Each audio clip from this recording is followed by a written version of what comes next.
The couple hired me as a nanny, but the one I was supposed to take care of was a realistic doll. During a conversation with the husband, I learned the truth. Their 3-month-old child had died recently in a tragedy that haunted every corner of their home. After a shopping trip on an unbearably hot day, his wife had carelessly shut the car door, completely forgetting their baby was still inside. She'd gone into the house, turned on the fan, and fallen asleep on the couch.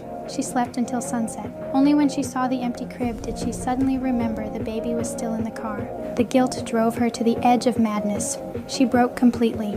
In desperation, the family brought in a realistic doll, and somehow, miraculously, she snapped back to normal, or at least her version of it. She treated the doll as if it were her living, breathing child. The husband stood there, struggling to explain this bizarre arrangement to me, but I quickly adapted to the situation. I announced that I was taking the baby for a walk, and despite his bewildered expression, I picked up the doll and headed out the door. The wife was a well-known television reporter, and this was her first day back at work since the birth. The moment she came home, she rushed straight to the nursery and began reading stories to the doll, then singing lullabies until it fell asleep. One day, when I needed to step out, I asked the husband to watch the baby for a while. He agreed without thinking. I'd barely been gone a few minutes when something impossible happened. A baby's cry crackled through the monitor on the table. He raced upstairs, and what he found defied all logic. The doll had transformed into a real, living infant. When his wife returned home, she showed no surprise whatsoever. In her mind, the baby had never died at all. The husband confronted me downstairs, demanding to know whose child this was. I looked him straight in the eye and said with absolute certainty, "This is your child, sir."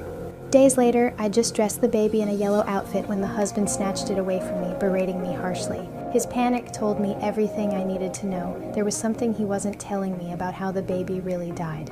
I began investigating what actually happened 3 months ago.